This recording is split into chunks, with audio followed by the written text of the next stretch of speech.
Impresionantes sequías en Casanare y la costa atlántica, lluvias y deslizamientos en la zona andina y la sabana de Bogotá son parte de las consecuencias del denominado cambio climático, fenómeno que se crea principalmente por el aumento de los gases generados por el transporte, la industria, la minería y el mal manejo de las basuras. Según el último estudio de la Secretaría de Ambiente, la capital es la tercera ciudad más contaminada de América Latina. ¿Cuál es la realidad ambiental de Bogotá frente al cambio climático? ¿Cuáles son los retos de los capitalinos? ¿Qué opciones ambientales podríamos tomar para aportar a un cambio en el manejo ambiental de la ciudad? Esa es nuestra historia central de esta noche, que comienzo con Oriana Forero. Oriana, ¿qué dicen los especialistas sobre la situación en Bogotá? Buenas noches, William. 200 gramos de dióxido de carbono son los que emiten tan solo un carro por kilómetro. Los sectores de transporte e industria son los que más generan gases efecto invernadero que afectan la capa de ozono y contribuyen para que el cambio climático cada vez más impacte en el planeta. La intervención del hombre al emitir los gases de efecto invernadero, al alterar las condiciones naturales de la atmósfera, son las que están trayendo estas consecuencias, principalmente dado por la quema de combustibles fósiles y por la deforestación. La contaminación de los ríos, la deforestación y el mal manejo de basuras también afectan directamente a la capa de ozono, y Bogotá es la tercera ciudad más contaminada de América Latina. El transporte tiene un peso importantísimo sobre los gases de efecto invernadero que se monitorearon en el distrito. Otro es el tema de los procesos industriales. El ser humano es el gran contaminante y culpable de la gran emisión de gases de efecto invernadero.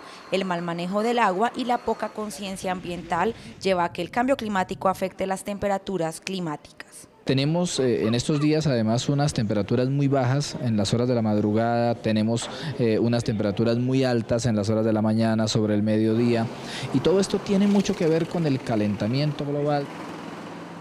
En Bogotá contamos con 105 kilómetros de ríos, pero solo hay 12 kilómetros de esos 105 en buenas condiciones. Actualmente los ríos Tunjuelo y Fucha son los más contaminados de la ciudad, Oriana. Sí, William, y de las diferentes industrias como curtiembres, minería y residuos del relleno sanitario Doña Juana finalizan en este río, que recordemos fue objeto de un fallo del Consejo de Estado para invertir 6 billones de pesos en su recuperación. Científicos del Centro de Investigaciones en Ingeniería Ambiental de la Universidad de los Andes concluyeron que los grandes contaminadores de los ríos son los seres humanos. Aquí se está viendo pues un río sano, digamos, con un muy poco recorrido, con muy poca recepción de aguas residuales. 200 metros hemos bajado ya desde el punto cristalino. ¿Qué pasa acá? Descríbame, por favor. Ya entonces desaparece el cauce natural del río, es un río canalizado, es un río sin accidentes, es un río con color, es un río con olor, es un río que ya recibió aguas residuales. Asimismo, explicó cuál va a ser la inversión y la diferencia que se va a encontrar en el río Bogotá después de la decisión del Consejo de Estado. El plan de saneamiento del río Bogotá involucra la construcción de una planta de tratamiento de aguas residuales en el municipio de Soacha, en la zona de Canoas. En esta zona, esencialmente lo que se va a hacer es que las aguas residuales van a ser colectadas en el sistema de alcantarillado antes de llegar a los ríos. La falta de cuidado y mal uso de las cuencas hidrográficas y humedales también llevan a que el cambio climático pueda ir llegando a sus límites. Una ciudad en donde no cuenta con recurso hídrico se va a ver inviable ambientalmente. El uso de los carros eléctricos, el transporte público y la bicicleta ayudan a que los gases de efecto invernadero no sigan afectando la capa de ozono. El reciclaje incluido y ratificado en el modelo de aseo de Bogotá por la administración encargada es otra de las soluciones que las entidades ambientales planean también, Oriana. Sí, William, también el buen uso del agua y la conciencia humana ambiental son opciones que multinacionales ambientales recomiendan. El uso del carro eléctrico podría mejorar notablemente la emisión de gases de efecto invernadero en las grandes ciudades. En el vehículo eléctrico, al no tener motor de combustión, no tengo una salida de gases, lo que quiere decir que no hay emisiones directas al aire que respiramos todos. En el Día Sin Carro del año 2013 se estimó una reducción de 9.623 toneladas de dióxido de carbono. Asimismo, la continua siembra de árboles y cuidados de humedales y terrenos agrícolas.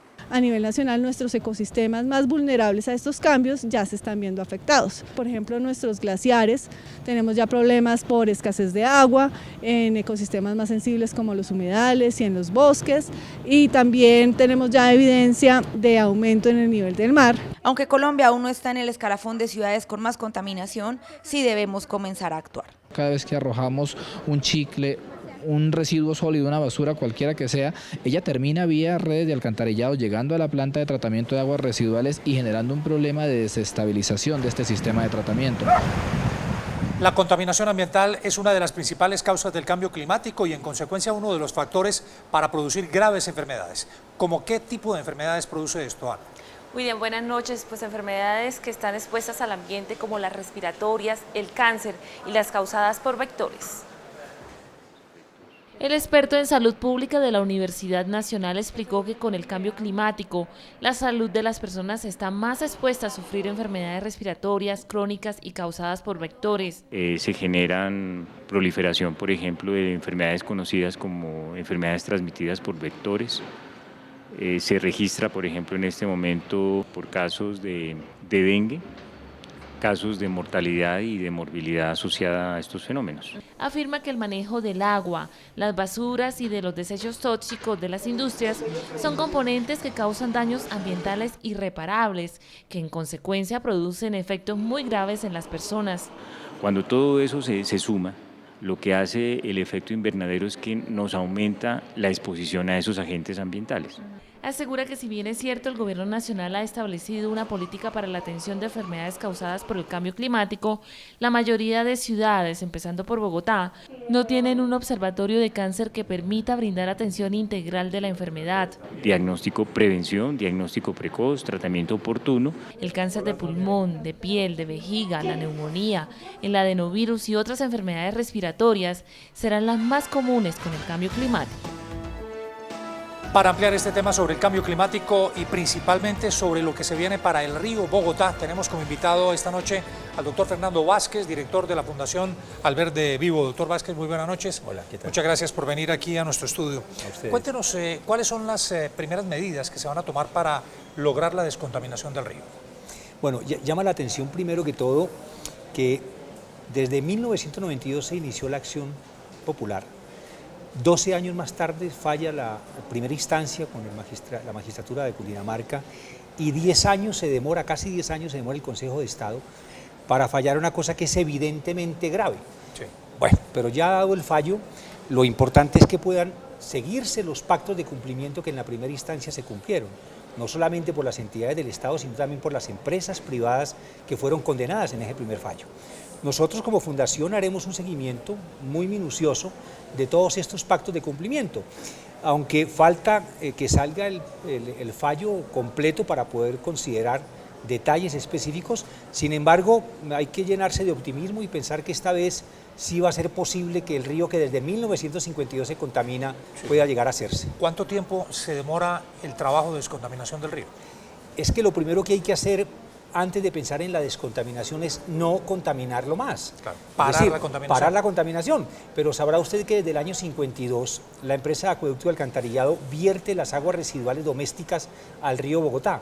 En 1952 había 800.000 habitantes en Bogotá. Hoy tenemos casi 8 millones. Casi 8 millones y se sigue haciendo la misma práctica de verter todas las aguas residuales. ¿Habría que cambiar ese sistema del acueducto? Por supuesto, es que las aguas negras nunca debieron haber ido al río. Siempre en cualquier ciudad del mundo sensata, las aguas residuales van a unos interceptores que las llevan a unas plantas de tratamiento y allí se reusan seguramente, ¿no?